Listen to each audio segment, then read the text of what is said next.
Welcome back, folks. Another episode of the College Baseball Show live on Saturday mornings, brought to you by Just Baseball Media. Fantastic day of baseball on Friday. We're going to talk about it here, but you got myself, Mark, here. I got co-host Will. How we doing, Will? Great, as always. Really fired up for the Saturday action. We had some fireworks last night, so I anticipate a lot of those continuing into today. But, I mean, it's just another great weekend of college baseball. We got conference play starting up, so can't complain. Fantastic, man. And we got Micah here from Just Means Less. Welcome, friend of the program. How we doing, buddy? Oh, I'm doing well. Can't complain. I'm freezing my you-know-what off in Utah, but if I get to watch baseball with those views, I ain't complaining too much. Fact. Those two ballparks that you're in are fantastic. That new Utah ballpark is gorgeous. And you showed me a picture yesterday from BYU at Miller Park. Man, what an awesome backdrop to play baseball in. Absolutely. I mean, cold, though. It's cold. It's not warm over here, Micah. I know. It's tougher on the West Coast. It's a little bit colder up here and way colder where you are than I currently am. But, yeah, I can't wait for more baseball today. We're going to dive right into it. Since we have our ACC guy with us today, we're going to dive into the start of ACC ball. Virginia 13, UNC 3. Eric Becker gets 3 hits. Noah Murray hits 3 hits. Didawick hits a bomb. Was this kind of shocked me? I thought, Virginia bats could compete, but they beat up DeCaro early in that game. Yeah, I mean, I was shocked by it. I mean, I picked North Carolina to sweep Virginia. I do a reverse jinx, as for those that don't know. I did grow up a Virginia fan, so I always lean on the side of caution with Virginia. But no, I mean, the way Virginia pitched is kind of exactly how I thought it would go. I thought Zukowski would go, 5 innings, probably 2 or 3 earned, which is exactly what he did, 5 1/3 with 3 earned runs. But they just jumped on DeCaro early, and the thing was too, they didn't just jump on him. They got on Padgett out of the pen. They got pretty much every arm got hit around, minus, the last guy came in through a third of an inning. So, I mean, yeah, he retired his one hitter he faced. But, other than that, I mean, Virginia just – and again, it was kind of shocking considering how they hit the weekend before in DeLand, how they hit in the midweek. They hit decently well in the second game against Charlotte, but not didn't hit at all in game 1. So, yeah, overly impressed with just what Virginia had for UNC last night. Yeah, I just did not think that they were going to jump on DeCaro. He's been so good to start games, at least, at the beginning. He's been hit a little bit later in games, but, man, they just got all over him, and UNC had no answer offensively. It was a big, big win for Virginia, especially after dropping the one to Charlotte this week. They had to get after it. They did early. It's going to be fun to watch the rest of that series. I believe our whole staff and you involved all picked UNC this weekend. So, of course, it was the curse of where we just pick a team that all is going to sweep, and then guess what? They don't. We did last week, too. I think Jared needs to stop including North Carolina on the pick'ems for us, because this happened last time, too, when they played East Carolina, and we all picked UNC, and we got some comments. We're like, can't wait to see how this plays out. And obviously, Game 3 got rained out, but we are not off to a hot start whenever we take the Tar Heels. So maybe we just avoid them for the sake of that program. Yeah. Yeah, it's crazy. But let's go into the next one here. ECU and Coastal. That was a terrific game. Going into extras there. Coastal tied it up in the 8th. They push it all the way to extras. And then the grand slam walk-off. Rex walks in with the walk-off grand slam. Oppo, he battled that entire at-bat, kept fouling pitches off. He was down 0-2. Fouled off 3 pitches down the line, and then he hits this one out of the ballpark. Man, Will, we were talking about the whole time that one of these teams has to step up. One of these teams has to make that next move. Is this that move that helps Coastal get the offense going and kind of continue that strand, or is this just like a one-off, we're going to see more of this weekend series? I still think ECU could take this series, but it was an amazing start there for Coastal to get the walk-off win there in the bottom of the 10th. Yeah, absolutely. This game was just cinema from the jump. I mean, it was a pitcher's duel early. Luke Jones for Coastal was really, really sharp. 6 2/3, only 1 strikeout. It was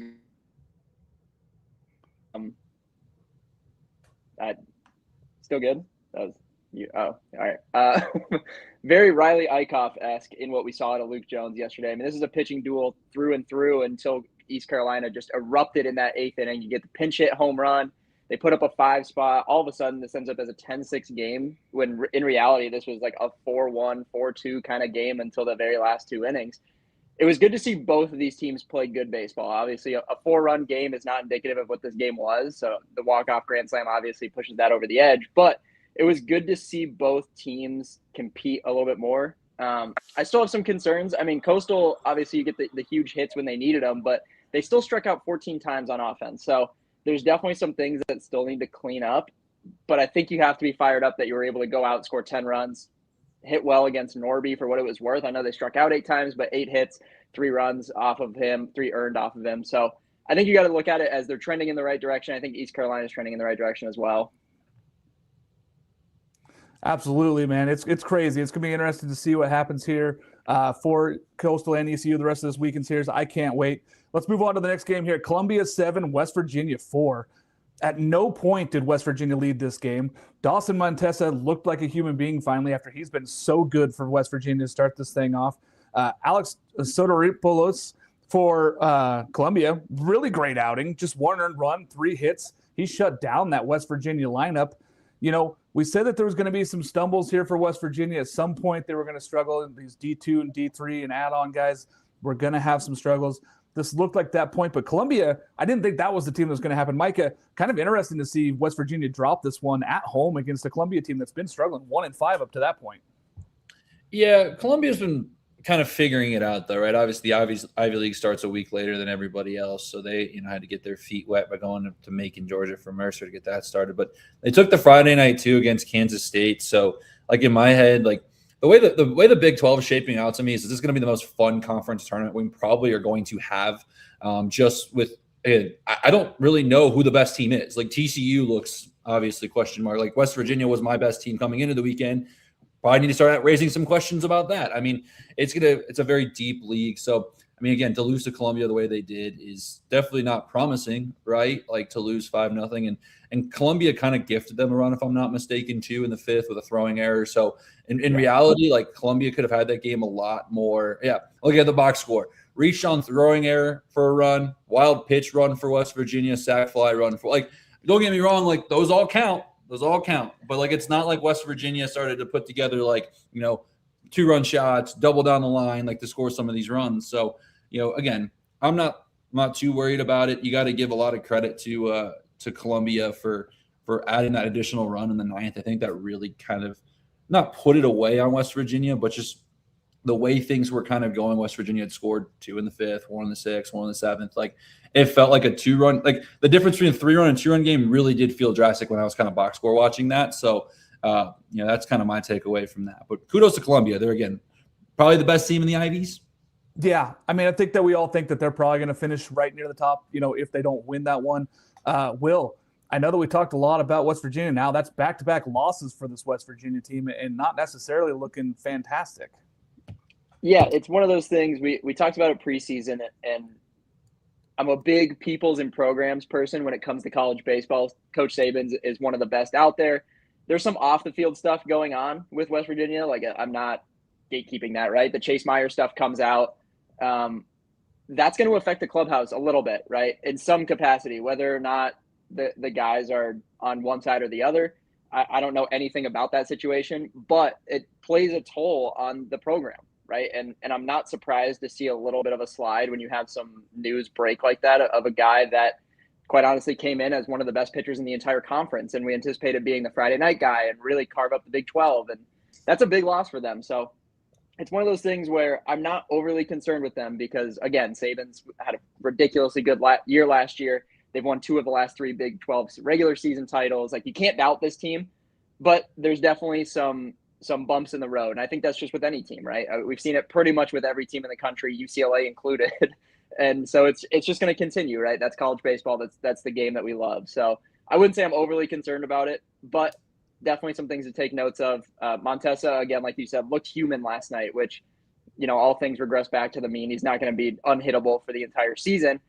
But I still have a lot of faith in this team. Like, I think it's a really solid ball club. I love what they did in the portal, especially on the offensive side. So I think they're just going to keep rolling. I anticipate them winning this series, especially in Morgantown. That place is going to be rocking the rest of the weekend, looking for 2 more wins. Yeah, and I mean, that's why they play the games, though, right? And so now we're going to go into the rest of the weekend.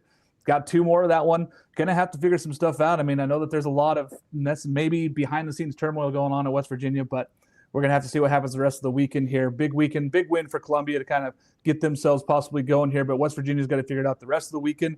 Let's move on to another ACC game.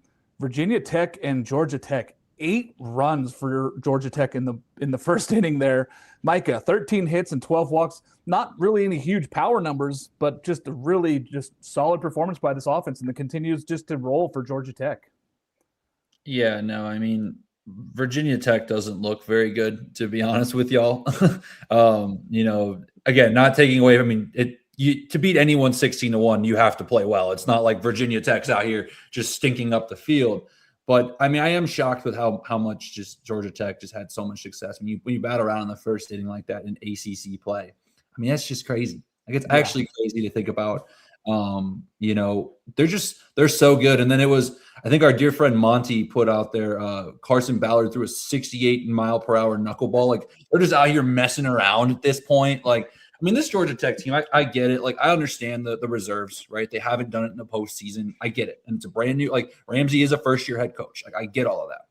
This lineup is stacked. This might be the best lineup in college baseball. This is not just ACC homer Micah talking. Like, go talk to professional scouts. Like, there are 5 to 6 scouts at every Georgia Tech game, if not more, every single night. Like, it is incredible how deep this lineup is. And I mean, again, like, it was nice to see Drew Burris finally kind of get going. He's still missing that home run. He really hasn't hit any. I don't think he's hit one yet this year. One. He's got one. Yeah. But like the fact that, like, you've got Alex Hernandez, and then you got the 2 best portal pickups out of the ACC, in my opinion, with Zuckerman and Adviculo from Cal and Pitt. So, I mean, this team is deep. And again, if Carson Ballard's going to be coming in there and kind of being your guy with Tate McKee, I mean, this is going to be a deep team. Yeah, they got that 1-2 punch again on Fridays like they thought they had last year. I mean, they had him and Beutell. Like, that's what they used. Well, now it's Ballard. That 1-2 punch is great too. So it's amazing what they have done. I really like what Ramsey's done. I know that it's a lot of pressure to be first-year coach, but he kind of just stepped right into that role, already being a part of the team, going under Hall. Like, you kind of knew what was expected. He's really stepped in. This team has just been tremendous. And we talked all offseason about this lineup, possibly 180 doubles now on pace for the 150 home runs. They haven't hit as many home runs as everybody thought, but the doubles and the extra base hits, and the fact of the matter is they came into the last night's game hitting 420 as a team.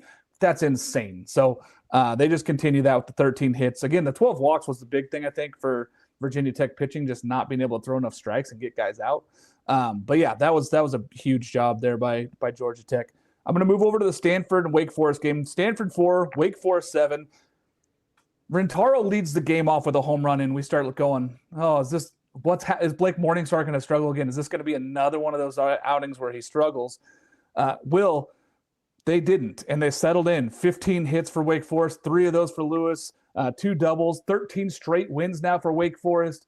Kind of a really good streak after that opening day loss to Houston. Yeah, absolutely. And talking about settling in, Morningstar finishes his day with 11 strikeouts, just 2 hits allowed. So he gives up the leadoff bomb and then just allows 1 hit the rest of the way. Fantastic outing. I believe Wake Forest is first in the country in strikeout to walk ratio, if I'm not mistaken. And I mean, it's showing. It really is. And this is a team that I admittedly I wasn't particularly high on coming into the season, and they have really put that to rest, in my opinion. Specifically on the pitching side, right? Yeah. Have they? I think the pitching side, yes. Are they going to score enough runs throughout the course of the ACC? We're going to figure it out. This is always a really good pitching staff. I think there had to be some question marks without Moose there. And it feels like they haven't really missed a beat. I mean, Morningstar was great yesterday, and again, they've rattled off 12 straight wins. So not easy to doubt a team that's just rolling the way that Wake is right now. Yeah, I mean, Micah, is this more Stanford pitching struggles, or is this that actually Wake Forest offense could be much better than we thought they would be this year after they kind of stumbled early? Well, it depends on your expectations. Like, I think Wake Forest's offense is good. Like, I always get so much heat for like being a Wake Forest hater, so I just play into it at this point. But like, it's not that I don't think Wake Forest is good, but their fan base acts like they're national champion teams every single season, and that's where I'm not on the same page with them. Like, again, like, yes, obviously, it's nice that they got that win against Stanford. They haven't beaten a team with a winning record that isn't a midweek opponent in Appalachian State or High Point. Like, they haven't played. They don't play those challenging schedules like that. What they saw in Puerto Rico really wasn't that deep. Like, Washington's got a lot of things they're still figuring out. Indiana State's not the Indiana State from 3 years ago. And Houston isn't what we even like. We all jumped on the gun. I included. It was like Houston's hit. And then they're there. TV, and it's like, not that they're not a good team, But we're talking about, like, is Wake Forest a super regional Omaha caliber team? And, like, there's been no proof of concept yet. And, like, Stanford, again, has not looked very good. I'm starting to kind of have alarm bells because this is potentially 3 seasons in a row after that Omaha run they went on. Like, it's one thing to take a step back. I get that. But, like, we're especially considering the outside factors of NIL and the portal, like, you start to raise question marks about what is Stanford's next move? Because, right, they have a winner in that program at their, with coach. But, like, you're sitting there like, this shouldn't be happening. So, yeah.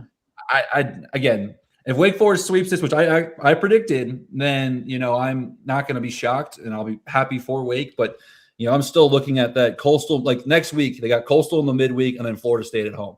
That's when I'll learn what Wake Forest legitimately is. I agree with that. I mean, it's going to be interesting to see that one. And Stanford, back-to-back really good freshman classes, and it feels like they're just not doing much with them. And I don't know what the deal is. I know that pitching has been an issue for them, and the fact is that they usually can hit, and they just haven't been able to hit consistently, and the lineup's kind of been all over the place with guys. I think the consistency is just the big thing for Stanford, and hopefully that kind of twists and turns, and they can figure this thing out, because I do believe in Esker. I think he's a tremendous coach. I think the hardest thing for Stanford, like you said, is they have these huge academic standards. It's really hard to get guys in. The transfer portal is basically no good for them. They're not going to go out and get anybody in the transfer portal. So it's tough for them. It's a really tough market for Stanford to go out there, and especially in the ACC, which is, they love being in that for the high standards of academics, but the baseball is really high class, and they're able to go out and go get some guys in a lot of those teams. And that's just something Stanford's not going to be able to do, I think. Illinois 0, USC 4, remains undefeated. Mason Edwards 3-0 now. Will, 6 innings, 2 hits, 2 walks, 11 Ks, and Adrian Lopez 3 hits and a double and a bomb. This USC team might just be for real, man. They get to play ball games at home again. They look like a different team this year. Man, this pitching staff is unbelievable. And someone actually went back to our Big Ten preview and was like, Will mentioned that he's not sure what Edwards is going to be this year. I'm sure he's rethinking that, and I absolutely am. I mean, I had no clue he was going to take that kind of jump. I had a lot of questions on this team based on what they lost in 2025. You lose your Friday night guy of 3 years in Caden Aoki, and the guys behind him have just stepped up in the biggest way possible. I mean, I legitimately think that this is a Big Ten contender. I know we've talked about Oregon. I think it's UCLA and USC and then Oregon. Like, based on what I've seen so far, I really think it's USC. That pitching staff is unreal. Again, the competition they've played isn't, like, incredible to this point, but it's really hard to ignore when they're putting up, like, virtually video game numbers. It seems like every single starter that goes out there is, like, 2 hits, no runs. Like, it's just, like, automatic in 6 innings. Like, they're getting depth. They're getting length out of their starters. The bullpen has been really good. And they're scoring enough runs to win. And when you have a pitching staff that's doing what they're doing, like, you don't have to score 8 runs. You can get away winning 4-1 games. You can get away scoring 4 runs. And, maybe one crooked number puts away a game for you. And that's a huge confidence boost for a pitching staff. So really curious to see how they hold up against the plus offenses in the Big Ten.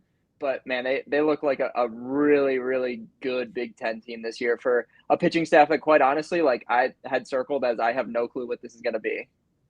Yeah, I mean, they lost so much in the portal too, and they look around and you go, this Illinois team's been able to hit all year. They'd been on a 5-game winning streak coming into this one, and then USC shuts them down. Another 0 they put up, and Mason Edwards has just been tremendous. His draft stock just continues to rise. He might find his way up to be the highest lefty taken in the draft. That's how good he's been so far this year, and just the adventure that he's been on and how much better he's gotten. So I love to see that look and how much he's gotten better. But, man, USC's for real. And Coach Stank, congrats, man. You're doing it down there and getting some wins. And good to be playing ball games at home again.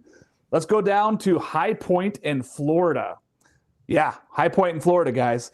0 extra base hits for High Point, by the way. All singles, and they win 7-2 in that one.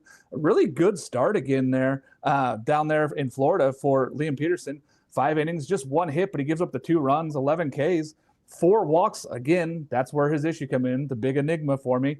Micah, Florida did not look good offensively. Brendan Lawson hits another home run. He's been good, but the rest of that lineup has just been really inconsistent to me.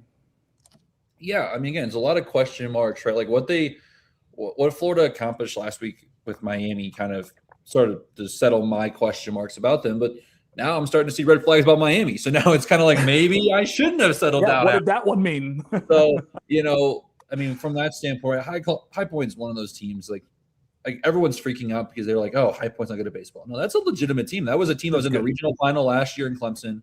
Like, right in the regional final. Yeah. Like were they in the regional final with, no, it was West Virginia and Kentucky. Sorry. West Virginia, they made some noise in the Clemson regional. But, you know, they're a ball club that's continuing to put up numbers. And, you know, again, they've challenged themselves like a High Point schedule. They've played good teams all year. So this was not anything they're unfamiliar with from seeing good arms. And again, like, yes, the hitting wasn't there for Florida. But again, if they drop this series, let's start maybe having a conversation. But I always love the overreaction to one game from people. Yeah, and that's what I try to tell people at the same time, right, Mike? It's like, okay, it's one game. It's not the end of the world. Liam Peterson didn't look bad. The 4 walks is not great, but he's going to give you those every once in a while because he gets the 11 Ks. He's got great stuff, and sometimes it's hard to keep in the zone. And it's not a bad loss, but the fact of the matter of the 0 extra base hits for High Point and still losing, that one hurts a little bit. Like that feels like you're just getting dink and dumped on a little bit. But Florida not scoring on High Point, I think was more of the shock to me. The fact that it's like a solo shot by Brendan Lawson and a ground ball in the infield to score the other run. Like that's not a lot of production there for Florida. Will, anything you want to add on that Florida loss? Like and I don't think there's too much to put into it, but it didn't feel great.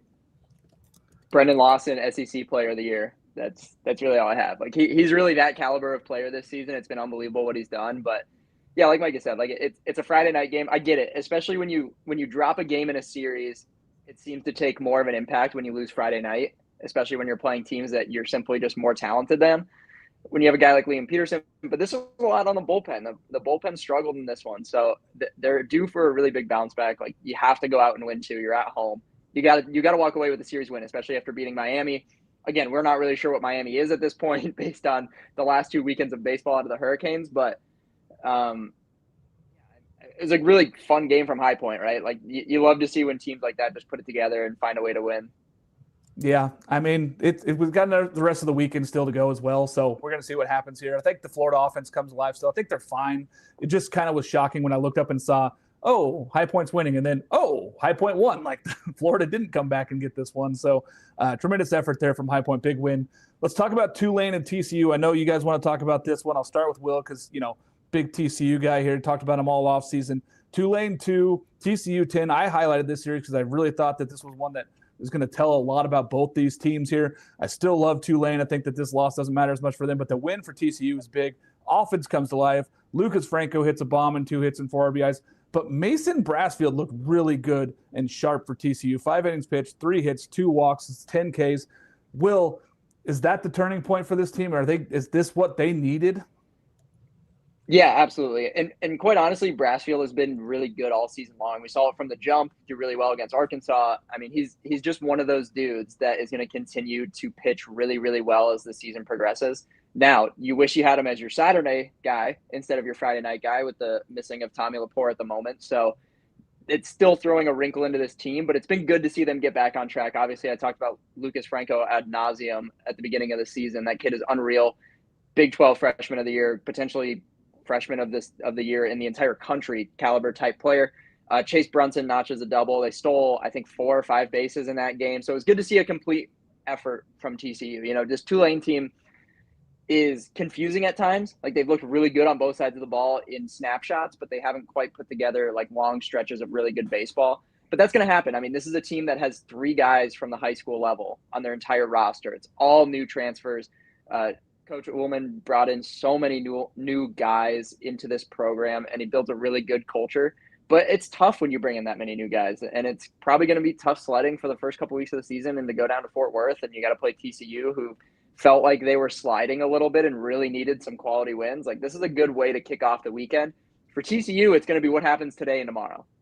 I think that's going to be the tell. It was good to see. Like, Brassfield is as automatic as they come. You wish he was on Saturdays because then you have an electric 1-2 punch, but man, I think you just got to wait and see what you get the rest of the weekend out of them. I think that's kind of where I'm at with TCU. It's like, okay, like, you know, Fridays, you're going to be fine slotting in Brassfield. The offense is probably going to continue to perform the way it is because it's that talented.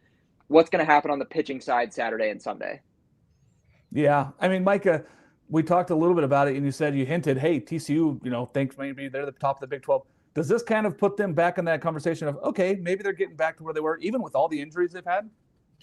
Yeah, no, I mean, I really liked what you saw from Mason Brassfield yesterday. I mean, just if he can be that guy for them on a consistent basis in Big 12 play, Obviously, it's not the same rotation you wanted entering the season, but that can do a lot for, again, like I know people don't always talk about in college baseball how like when a top arm goes down, all it does is shift bullpen people that you thought were going to be, or maybe your midweek guy bumps them up a spot. So then your depth is what takes the toll. And no one ever talks about, like, not no one, but a lot of the casual fans don't ever think about that. They're like, oh, well, like our bullpen's terrible. Yeah, because the bullpen is a freshman that they didn't expect that was going to be pitching this season because your top 3 arms are down. So now you're bumping people into roles that they weren't expected to play into. So TCU's been figuring that out. And I think the lineup has consistently kind of looked a little bit more. I think they kind of know their flow of how they want to do things moving forward.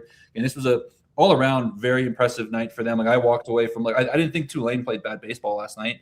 So I think that was more of just TCU just, again, they're more talented than Tulane. Like that's just plain and simple. So yeah, they were out there and they kind of just flexed that and kind of just took control. And it was, again, a really good game from the Horned Frogs.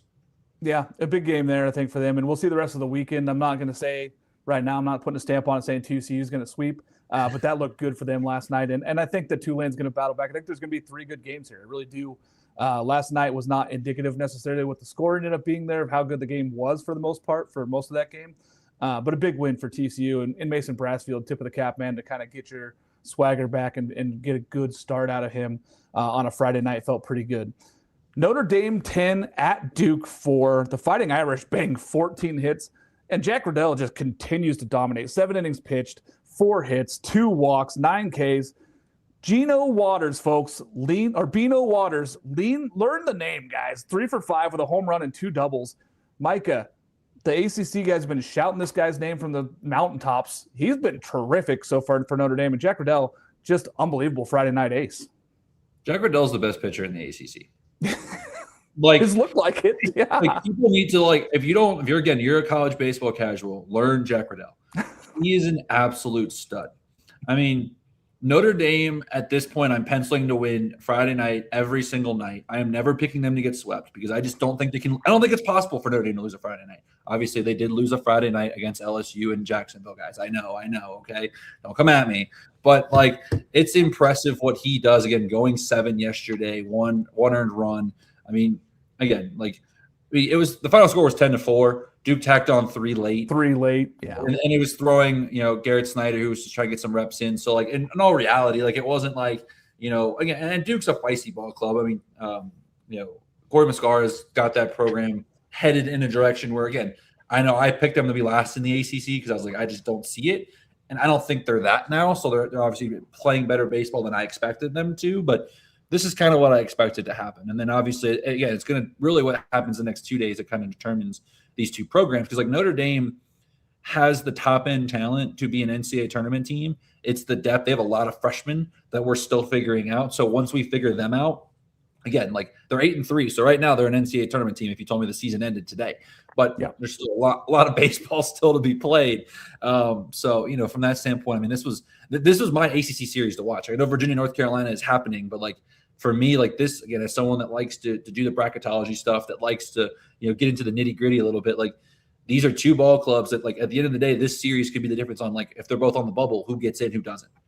Yeah. And when we looked at this one, I looked at it and go, Notre Dame has to amass 15 ACC wins. This is a big series for them to go out and at least get 2, right? You have to go out and at least get 2 if you're Notre Dame here, because their schedule is not necessarily the easiest in ACC play this year. But like you said, Jack Radel on Fridays has been just really, really good. And Bino Waters, man, if you guys aren't watching, this kid rakes. I mean, there's some dudes on this Notre Dame lineup that are really good. Young, talented team. I really like what Stifler's doing there. I think that this team is terrific. They've really surprised me early this season. I thought that there'd be some stumbles with all those freshmen and young guys that are playing, but they've been really, really good. And Jack Radel on Friday has just given them that kind of edge. All right, folks, time for your ad read of the day. Visual edge. Let me ask you guys this. You lift, you hit, you watch film, but are you training how fast you can really process the game? At the college level, the speed jump is real. If you're even slightly late or recognizing spin or depth, or you're already way behind. Visual edge trains the visual and cognitive skills that sit underneath performance. Pitch recognition, tracking accuracy, reaction time, and decision speed. You begin the edge test, it benchmarks what you are against other players your age and level, so you can actually see the numbers. The system builds a personalized plan designed specifically to you to help your weaknesses. It lasts about 15 minutes a day. That's one short session on your laptop or tablet, in your dorm, at home, on the road, wherever you are. Anything bigger than a phone works. That flexibility is used with the highest level. MLB players like Aaron Judge and lots of others use this visual training aid. Listeners of this show right now can use code CBSHOW for the first month free. Plus, free 3D glasses and shipping. No long-term contract, cancel anytime. Go to visualedge.com/signup and use code CBSHOW. That's visual with a Z. When the game speeds up, train yourself to slow it down. Let's go into Lafayette and NC State here. Lafayette 11, NC State 6. Lafayette hits 4 home runs early in this one. It gets 8 runs in the first 4 innings. A grand slam by Fernsler in the first. Will, I think that this was kind of a shock. I know that NC State was, sitting there Friday night ace, kind of waiting to get into ACC play. But Lafayette jumped all over these guys. Yeah, they did. And it was a little bit of pitch by committee from the Wolfpack, it felt like. Blanking on his last name or how to say it, Mower.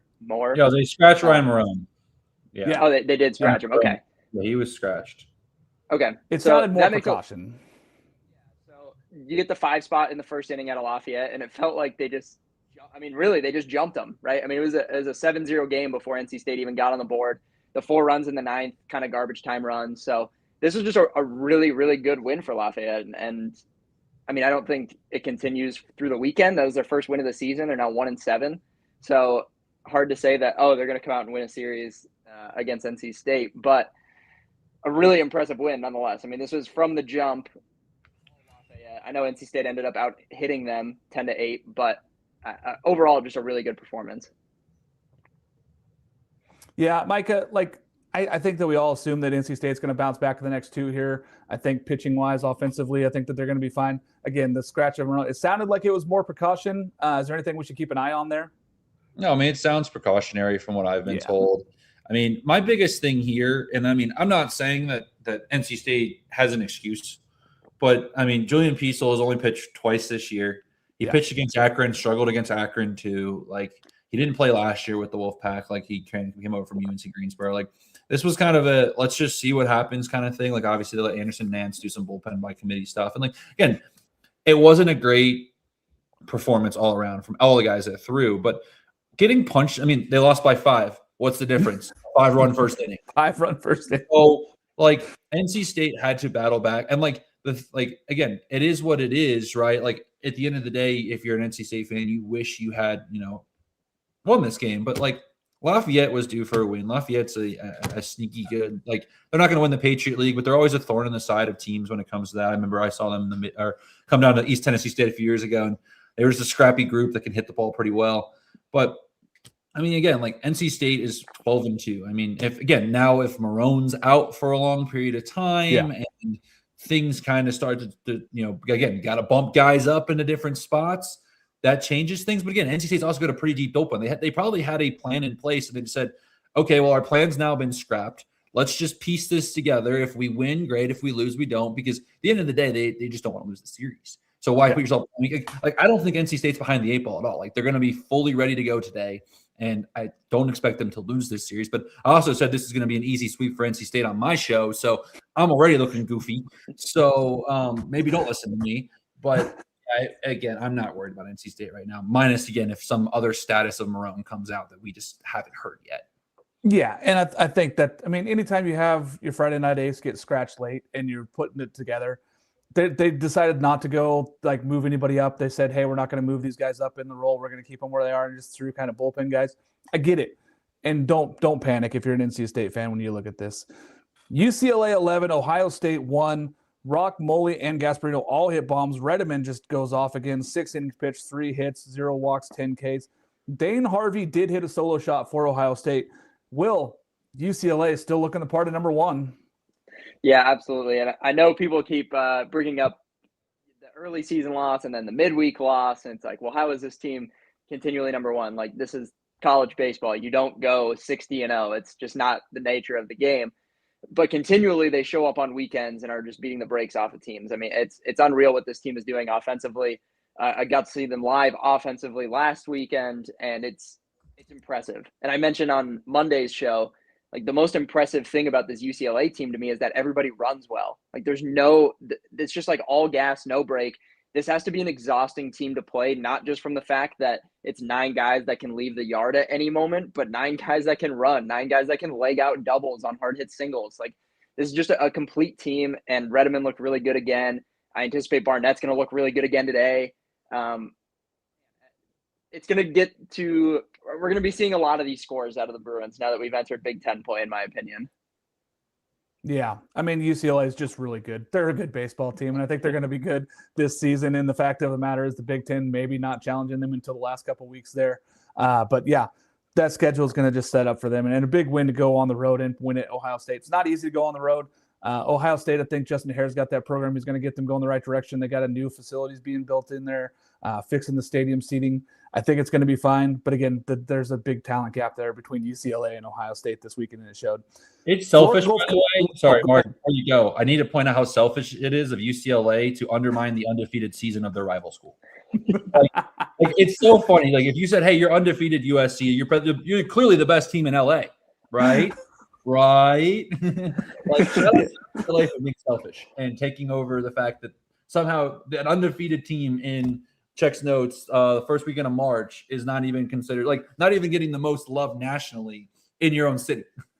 Yeah, and it's, one of 2 left in D1 baseball. There's 2 teams left, and they're one of them. And it's like, yeah, but UCLA is number 1. You guys are maybe a top 25 team. We have them in the top 25.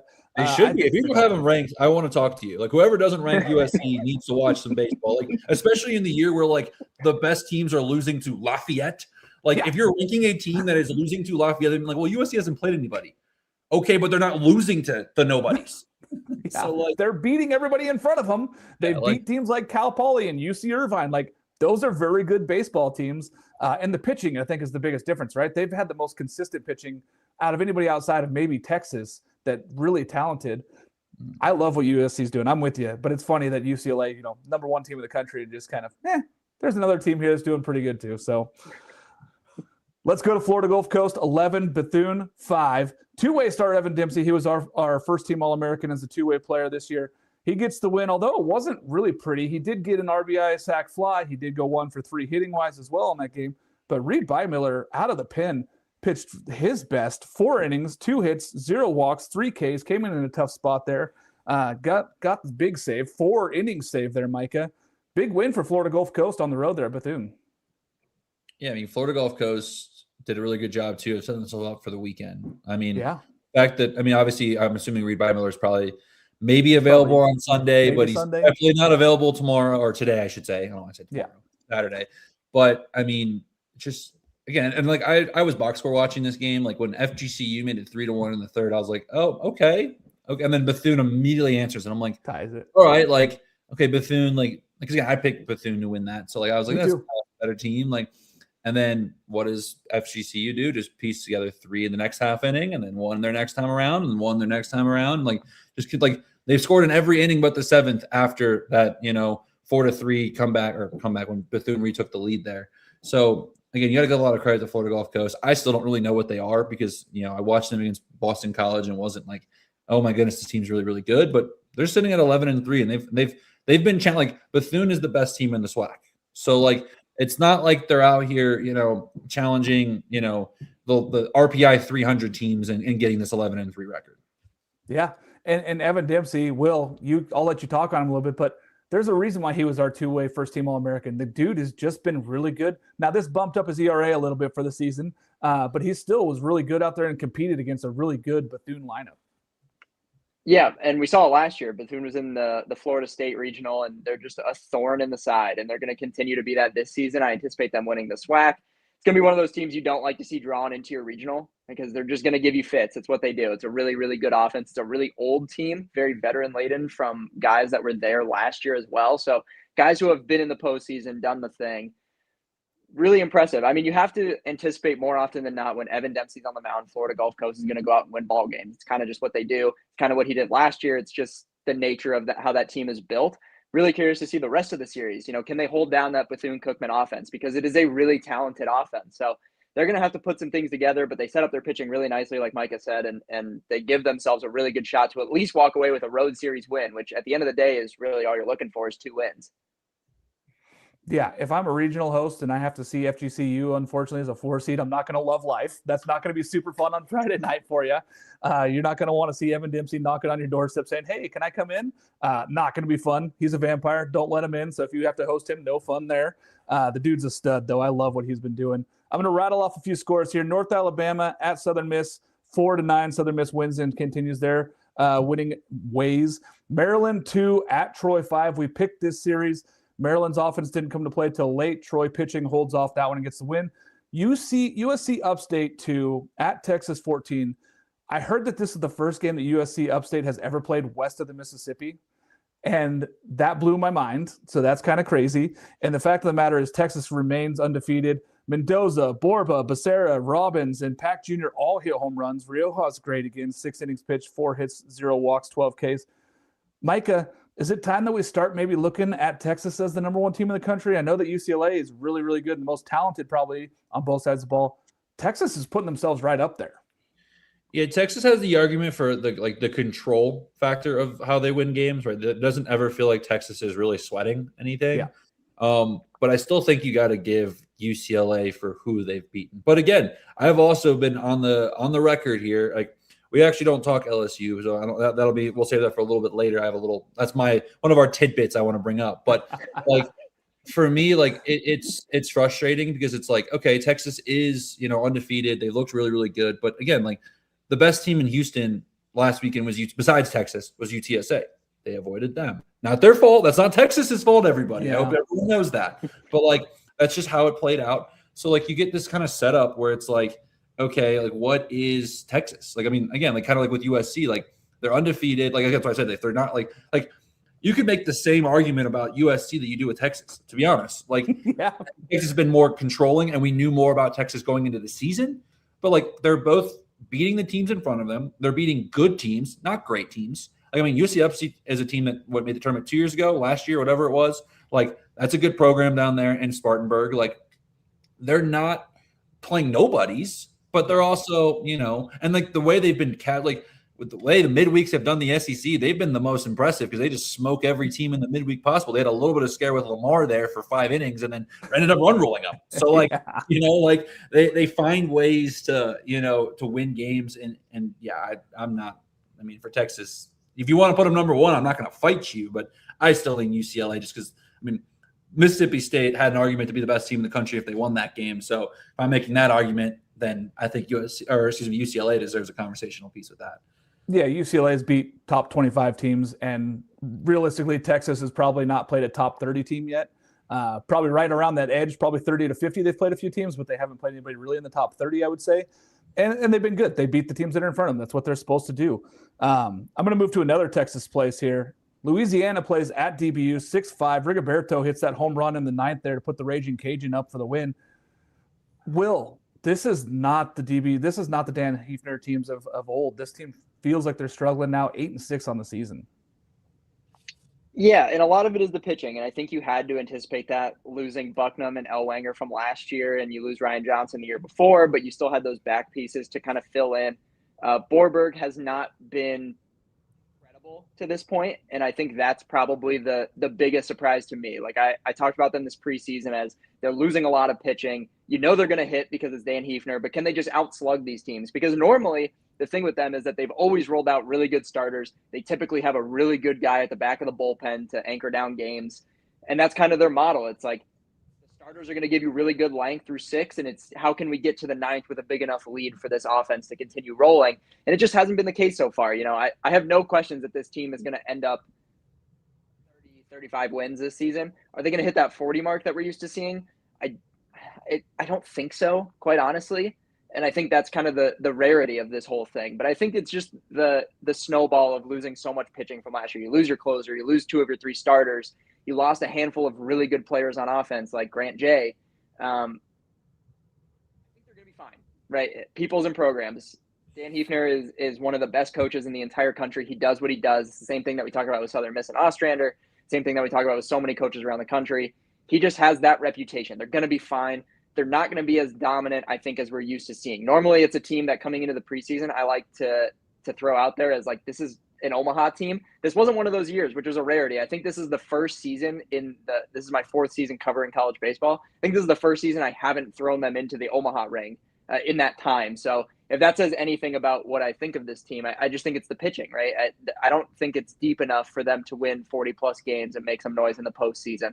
Now, that doesn't mean they won't be in the postseason, and that doesn't mean that it's not a scary offense to face, because you still have Chayton Krause, who's arguably one of the best offensive players in mid-major baseball. But 40-win team, likely not. It's going to be one of those weird years for them. Yeah. To me, it's interesting to see where this team kind of goes the rest of the season here, especially before their last season of joining Pac-12 play next year. And a team, in state that's joined them too, Texas State, who has been really, really good and kind of feels like they're on the rise with a really young, talented team. Going to be interesting to see what happens there. I'm excited to see what happens there for the new Pac-12 starting next season. Talk about an old Pac-12 foe. Oregon 8, Purdue 7. Waz returns to Purdue for the first time. Jack Brooks hits a home run. He was really good offensively. He's been really good defensively in center field after moving from shortstop to center field for them this year.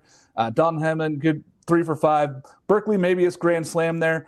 Micah, kind of a ho-hum win. The bullpen gave up some runs late there, but it felt like Oregon was never really out of control of this game. No, I'm getting a little nervous because I've been over-ranking Oregon compared to the rest of the country all season.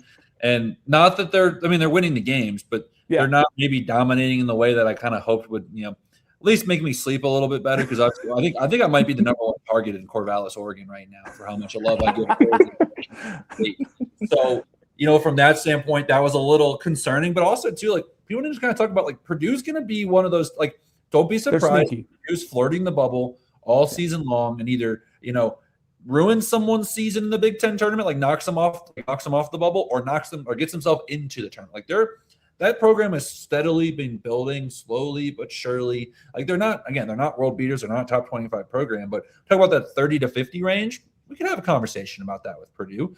So, for me, again, to go on the road like that, to win that game. I mean, for those who've never been to Purdue, like, they actually have a pretty decent fan base for baseball down there. So the crowd looked pretty good from what I could see, from the highlights. And so, if it's what I experienced when I went there, like, it's, again, kudos for traveling to Purdue and getting the win. Again, it's not like they lost, so I'm not going to freak out too much. Getting a win is big. That Los Beeves is hiding in the corner somewhere over here. Listen, if you're on that list, I'm probably on that list too, as being like a resident Oregon State guy, and I've had Oregon in the top 10 a couple times this year in my rankings. I love what they have at pitching staff. I think that the bullpen has been the question, and it was again a question on Friday where they was like, ooh, okay, can they hold on to this one, giving up those late home runs? They did. And I think that the lineup has been a little bit underwhelming, maybe. I mean, even to say like Maddox Maloney, who's hitting over 350, is underwhelming right now. But it is kind of has been these kind of different guys are stepping up every single day. So, and they got a couple of freshmen that have been really, really good for them. So I like where Oregon's going. I'm with you and ranking them high. I just kind of have to take a step back and go, okay, how good is this team going to be in it? As long as they go win, these are games that they kind of lost last year, where they did win the Big Ten title, but they would go and they would lose this game after being ahead. They lost some of those tight games. Will this Oregon Duck team holding on good enough for them? Yeah, I think I am also in the camp of Micah. Like, I don't want to say that I'm like grossly overranking them, but we've talked about it a couple of times on the Monday shows. Like, I'm waiting for them to start playing some legit comp, right? Like, I think I don't really know what this team is yet. And I don't know when we're going to find that out. Like, I think this is kind of the first test.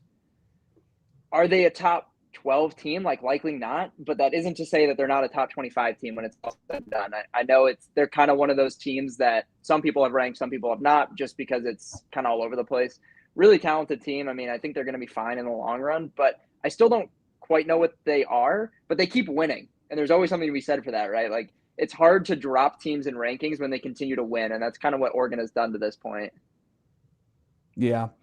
I'm going to rattle off some scores here just because we're getting closer to time here. Wright State 3, Tennessee 4. They came back and won that one. UNLV 0, Minnesota 10. I did highlight that game and said, watch this Minnesota offense. Really good performance by Minnesota again. I'm going to jump to Xavier and Oregon State. Xavier travels out to Oregon State. 4-2 win. Dax is Dax again, 11 Ks, two hits only. He did give up a home run there, a solo shot. Bryce Hubbard hits a home run for the Beavers. The offense has not been there, Will, and we talked about it. We said, are they back after that Oregon midweek win? It was back to the same old, where that Oregon State offense is just not there. 8 hits only, and just really not a lot of production. They scored all 4 runs in the second inning and didn't do anything after that. Yeah, absolutely. And genuinely, I was really excited after they beat Oregon. I was like, this is the team that we've been waiting for. Obviously, you're going to get fired up for a rivalry game like that. Man, I don't know. Like, obviously, the pitching is fantastic. Dax was great. Wyatt Queen was really good. The pitching is going to continue to do what they do. And Xavier is no slouch. Again, Xavier, 5-8 right now, has played arguably like a top 3 schedule in the country. Like, the way that they challenge themselves in the non-con is just unbelievable what they do season in and season out. It's kind of like diabolical what they do. I don't know. I just don't know what to make of the offense, right? And we talked about it. Like, the stumbles that they took early in the year don't bode well for them in the long term, because that early portion of the season is when they need all the RPI boosts. That's when they play all the really highly ranked teams. That's when they really need to make some noise. And they really just haven't yet. They haven't looked like the Oregon State team I think a lot of people expected. Yeah, and the more I look at this team, I said 42 wins was going to be what they needed to host the top 16. I think that it might be bumping up to where they're going to need more wins because that offense really hasn't been impressive. And I just don't see a way the Beavers get to 48 wins to be a top 8 team this year. Micah, I know you talked about having that bullseye there on you from Corvallis. Same old, though. Oregon State offense needs to get better if they really want to be a host team, I think. Yeah, I mean, they're winning baseball games, but they're not the same dominant team that they were even just last season. So, again, obviously when you have a guy like Dax Whitney throwing on Friday nights, you feel like Friday night's pretty much a lock. But, it's kind of hard to, take too much away from it. But again, like, they're winning baseball games. So Oregon State, you might be ranked if you sweep Xavier. I'll let you know. Yeah, I mean, 4 wins this week and 1 over Oregon, who's like a top 15 team. It'd be hard for me. But again, the midweeks to me, like, okay, you're seeing, a 5th, 6th, 7th guy that hasn't had a lot of innings. Oregon State's offense really needs to get going for me to really feel more comfortable with them. And that's coming from a guy that's grew up 30 minutes north of Corvallis and has lived here his whole life. So the frustration's real for Oregon State fans. Let's go to another frustrating one, though, and I'll let you talk on this one, Micah. Boston College 8, Miami 7 in 11 innings. Miami had the lead the whole time, and then they blow it late, and then they tie it up, and just Boston College ends up scoring, and then Miami just felt like they couldn't punch back late. It's like, what's going on to the Miami offense that we all spoke so highly of? Yeah, I mean, if you told Boston College, hey, AJ Colarusso is going to struggle, only go 3 innings, allow 6, like, you'd be like, okay, cool, we lost. We lost Friday. Yeah. Or if you told Miami, hey, AJ Siskar went 8 innings, 4 earned, and he leaves the game up multiple runs, you would say, great, we won, right? I mean, again, like, incredible job from BC, just a piece away. Sean Hard coming out of the pen, going 3, 1 hit, 2 walks, 2 strikeouts. I mean, he's ends up being the winning pitcher, and man, did he deserve that. I'm going to choose to just tell me to look at the Boston College side as like, hey, this team is what Todd Arenado's always been a scrappy guy. When he was at Wofford, they were a scrappy team. They were near the top of the SoCon because, again, the talent level was equal. Or they're playing on a different playing field now at BC just because, again, like, recruiting someone to Chestnut Hill is a lot harder than recruiting someone to Coral Gables. So you've got that battle, but that's almost exactly how Todd Arenado wants to win the game. Minus obviously a starter struggling, but like the way they pieced together, the bats, the way the bullpen, like, it was by committee, they all stepped up. Like, no one really was bad, for them out of the pen. So yeah, we'll see how the rest of this series goes, but I'm choosing to just put the faith in Boston College and not start running around in circles going with alarm bells going off about Miami. I did say on Thursday night show that I want to see Tate Darius to step up. So now that opportunity is going to be here. He's going to have to do it this weekend here for Miami to go out there and go get the win. It's going to be something for Miami. They got to figure it out. I mean, I think that they're a good team. They're still a top 25 team in my book. But now they really got to win the next 2, I think, to hang on to that top 25 spot. I'm going to rattle off some more scores real fast. Citadel at Kentucky. Kentucky wins that 10-5. They were down in that game 5-0. Welcome back, Tyler Bell with a bomb. San Diego and Cal. Cal wins 11-1. We talked about this, Micah, off air. Unbelievable hot streak. They just continue what they're doing down there. Brett Wallace and Mike New, unbelievable. I love what they're putting together there. The offense has been really, really good, and the starting pitching has been excellent for this Cal team. Can't wait to see what they do going into ACC play.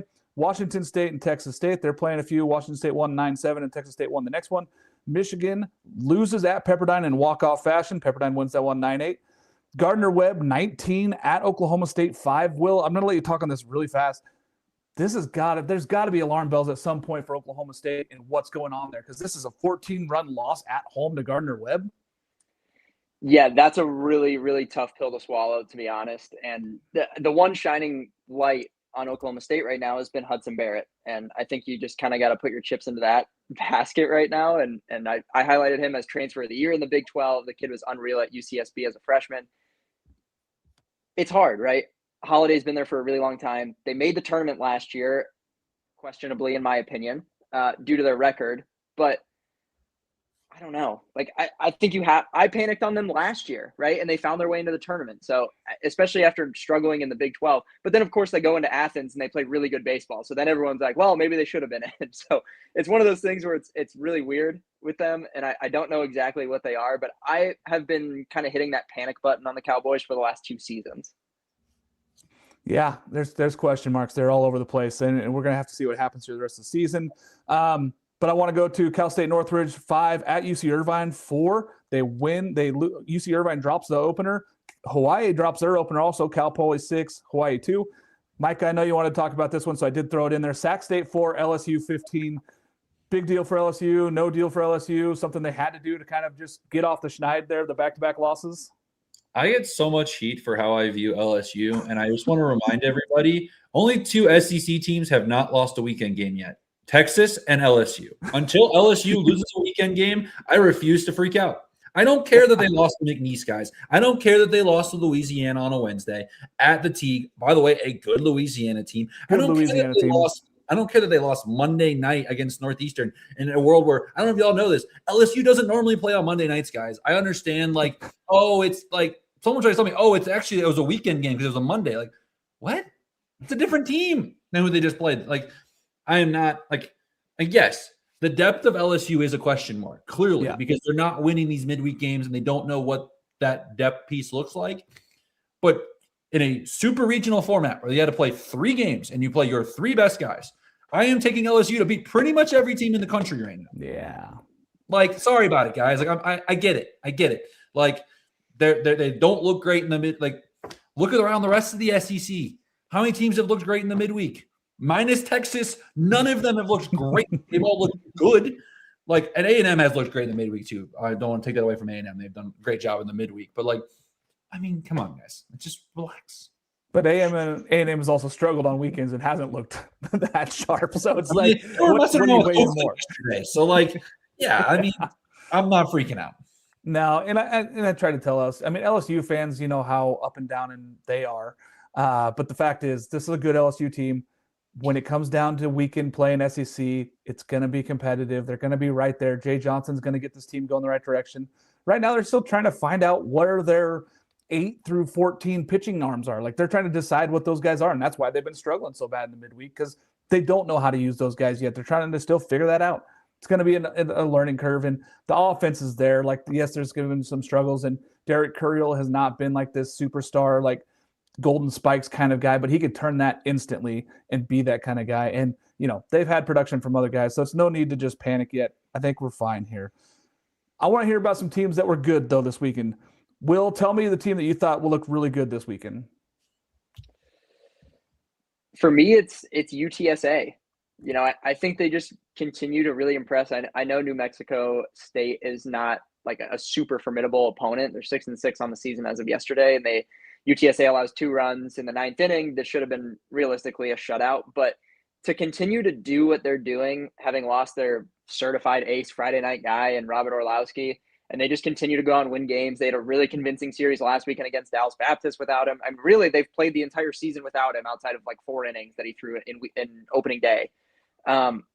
This is a really, really good team again. I mean, a really good offensive team. And I think you just have to kind of hold your breath for those Texas teams that are looking at being a host when it comes June, that this team is probably going to be a 2 seed in your regional again. And we saw what they did last season against Texas. Like, I know they don't have the pitching they had last year, but man, this offense is unbelievable.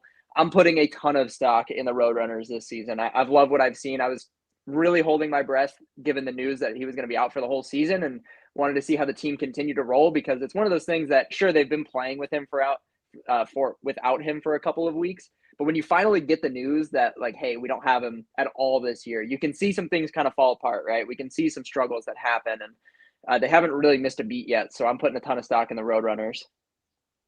Yeah. I mean, I think you're dead on there. Micah, what team did you think looked good this week? Call it recency bias, but give me the Utah Utes. They had a terrible weekend at Santa Barbara. Monday, they absolutely smoked Loyola Marymount. Last night, they dominated Grand Canyon. Call it bias, right? I was there. I get it. Like, maybe I'm in love with the Utes now as I'm wearing a BYU. You know my love for the Utes. You know, it's been up there high, so. But, for them to bounce back the way they did, I was really impressed with the depth of their lineup. 7 of their 9 guys recorded a hit yesterday. Their 9-hole hitter, Derek Smith, was the one that left the yard late to have the first ever home run in their ballpark's history. Like, it was a really impressive performance all around. They were very sound defensively. Minus an early error in the first inning, they really did a great job. And obviously, Coulter on the mound looked really good for them last night. So I think for me, I'm just kind of, again, we'll see. I'll be there tomorrow. I'm not going to their game today. I'm doing the Utah Valley BYU's today, but I can't wait to see what they look like the rest of the weekend. But through a 2-game set, especially with how bad they looked against Santa Barbara, and like a reminder, they had not lost a weekend before that. They just got swept by UCSB and in pretty dominating fashion. And so it's like, okay, maybe Utah's not what I thought they could have been. But they did, look the part last night. And yes, Utah's ballpark is sick. I'm excited. I'm going back to BYU today because I really need another sample size, because last night I kind of walked away from, I might like Utah's better. I don't know yet, though. So and I've learned you can't say that too loud because I don't want to get canceled by BYU people. I don't know. Maybe it was just the sticker shock of a ballpark. I was a little bit in love with maybe the sun setting on the mountains too. I don't know, but maybe I just like Salt Lake City as a better than Provo. I don't know, but regardless, Utah's ballpark's gorgeous. Both ballparks are gorgeous. I don't think you can go wrong, Mike. I think you're at 2 really good ballparks there that both look over the mountains. I mean, it's fantastic. I'm excited for you today. I'm going Cal Bears. I don't think I've been bullish on them all year. I said that this is a better Cal Bear team than people are giving them credit for. They go out and win last night, 11-1. De La Torre, another great start on a Friday for him. The offense is rolling. Like, I just think that they're just a really good baseball team, and they're going to give people problems in the ACC. They're a team that could sneak in there and possibly get, I don't know. They might get 15 wins this year in the ACC. They might sneak into a regional. I think that this team is really competitive, and I like where they're at. That's our time, folks. Thanks for joining us again here on the College Baseball Show. Micah, thanks for joining us live. Anything you want to share live with the folks before you take off here? Go to the games, guys. Just go out and watch a college baseball game. I flew from Texas to Utah, and it might be the best decision I've ever made in my entire life. There's beautiful baseball to be played everywhere, though. So if you got a team nearby, heck, I went to watch Texas Southern last weekend in a community park. All baseball is good baseball. So get your rear to the yard. One of these days, I'm going to get you out to Oregon State. We're going to get you out here all the way on the West Coast with me. Will, any final thoughts here as we head into the rest of the weekend? No, great comment down below right there. Coast to coast coverage. That's what we do, man. No conference bias. We're just going coast to coast love, man. There's, like Micah said, there's good baseball everywhere. So we're not all about one school, one place. It's just college baseball, man. Yeah, go watch some college baseball, folks. I love it. Go to visualedge.com/signup. Use code CBShow. That's visual with a Z. When the game speeds up, train yourself to slow it down. Thanks for all of us here at the College Baseball Show. We'll see you guys again on Monday night.